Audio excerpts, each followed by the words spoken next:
નમસ્કાર વિદ્યાર્થી મિત્રો, આજે આપણે જોઈશું મિત્રો પીએસઆઈ નું ફાઇનલ રિઝલ્ટ ક્યારે આવશે. અને વિદ્યાર્થી મિત્રો, આ મેં મારી રીતે અંદાજિત મેરિટ લિસ્ટ ફાઇનલ લિસ્ટ આવું જ રહેશે. વિદ્યાર્થી મિત્રો, આ મારી રીતે મેં વિદ્યાર્થી પીએસઆઈ નું ફાઇનલ રિઝલ્ટ ક્યારે આવશે તેના માટે આપણે વિદ્યાર્થી મિત્રો ચર્ચા કરવાની છે. ત્યારે મિત્રો કેટેગરી વાઇઝ વાત કરીએ, તેમાં જનરલ કેટેગરીમાં પુરુષ ઉમેદવારોમાં 223 પ્લસ રહેશે, જેમાં 25 થવાની પૂરેપૂરી સંભાવના છે. 225.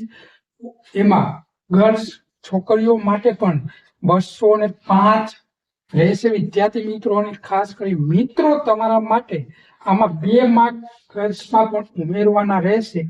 200 થી 7 સુધી જવાની શક્યતા છે, જેમાં ઓબીસી કેટેગરીમાં 222 પીએસઆઈ ના ઉમેદવારો માટે તે 224 સુધી જશે ગેરંટી સાથે. વિદ્યાર્થી મિત્રો, કેમ કે આ વર્ષે 40 માર્ક કરતા ઓછા પરીક્ષામાં ત્રીજી પરીક્ષાની અંદર આવેલા છે ઘણા ઉમેદવાર મિત્રોને પણ, જેને ખાસ કરી શું કરવું જોશે તેના માટે આપણે છેલ્લે ચર્ચા કરીશું. વિદ્યાર્થી મિત્રો, ત્યારે 195 રહેશે ગર્લ્સ માટે પણ, તેમાં 2 માર્ક અથવા 3 માર્ક સુધી ઉપર જવાની શક્યતા રહેશે.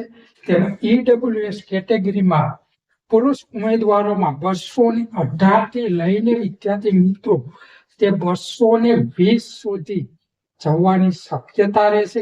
કેમ કે આમાં ઈડબ્લ્યુએસ કેટેગરીમાં ખૂબ ઓછા વિદ્યાર્થીઓએ ફોર્મ ભરેલા હતા પીએસઆઈ ની અંદર, જેમાં ગર્લ્સમાં પણ 190 રહેશે. એમાં પ્લસ વિદ્યાર્થી મિત્રો 100 વિદ્યાર્થી મિત્રો 93 રહેવાની શક્યતા અથવા 92 રહી શકે છે.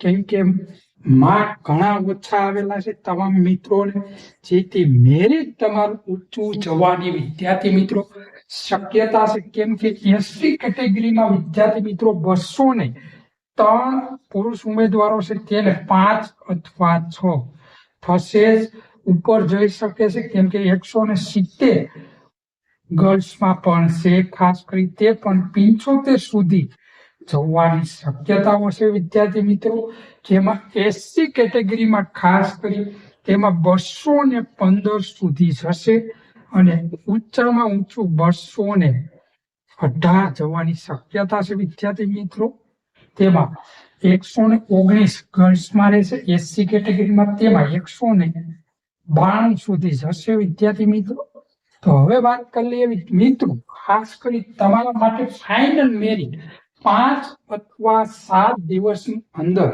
આવવાની શક્યતા છે. 5 વિદ્યાર્થી મિત્રો 5 અથવા 7 દિવસની અંદર તમારું ફાઇનલ મેરિટ, અને ખાસ કરી તમારું મેરિટની ટકાવારી પણ, અને વિદ્યાર્થી મિત્રો રિઝલ્ટ ખાલી તમારા માર્ક જાહેર કરેલા હતા પીએસઆઈ ની કેટેગરીમાં, જેમાં વાત કરવાની હતી તે વિદ્યાર્થી મિત્રો ફાઇનલ રિઝલ્ટ 7 દિવસની અંદર તો આવી જશે. જો મોડું થાય તો 2 થી 3 દિવસ જ મોડું થઈ શકે છે, જેમાં કરી તમામ ઉમેદવારો ખાસ કરી રીચેકિંગ કરાવવા માટે વિદ્યાર્થી મિત્રો 10 તારીખ સુધી જાન્યુઆરી મહિનાના 10 તારીખ સુધી તમે વિદ્યાર્થી મિત્રો રીચેકિંગ ફરજિયાત કરવું પડે. કેમ કે 40% માર્ક કોઈ વિદ્યાર્થી મિત્રો આવતા નથી. કેમ કે 40 માટે વિદ્યાર્થી મિત્રો 40 કરતા ઓછા માર્ક કરતા પણ 40,000 વિદ્યાર્થીઓ છે, જેને વિદ્યાર્થી મિત્રો ખાસ કરી રીચેકિંગ 300 રૂપિયા કરાવવું જોશે. કેમ કે મને એવું લાગી રહ્યું છે વિદ્યાર્થી મિત્રો, તે લોકોએ 40 માર્ક વિદ્યાર્થી મિત્રો આવેલા છે, તે લોકો ફરજિયાત રીચેકિંગ કરી, મને એવું લાગી રહ્યું છે વિદ્યાર્થી મિત્રો તે લોકોના પેપર જ ચેક નથી કરેલા. કેમ કે વિદ્યાર્થી મિત્રો 40 થી નીચે ત્રીજી પરીક્ષાની અંદર આવવાની સંભાવના 99% હોય તો વિદ્યાર્થી મિત્રો 2 અથવા 3,000 વિદ્યાર્થી મિત્રો ઓછામાં ઓછા અને વધારેમાં વધારે 3,000 વિદ્યાર્થી હોય. કેમ કે 40% કરતા ઓછામાં આવવાની સંભાવના ઓછી હોય છે. વિદ્યાર્થી મિત્રો, તો ઝડપથી વિદ્યાર્થી મિત્રો 10 તારીખ સુધીમાં તમે રીસેટિંગ કરાવી લો, જેથી કરી તમામ મિત્રોને ઝડપથી માહિતી પહોંચાડવા માટે વિદ્યાર્થી મિત્રો અમારી ચેનલને ખાસ કરી શેર કરજો તમામ મિત્રોને, જેથી કરી તમામ મિત્રોને ઝડપથી માહિતી મળી રહે મિત્રો. તો ખાસ કરી અમારી ટેલિગ્રામ ચેનલ જોઈન કરજો.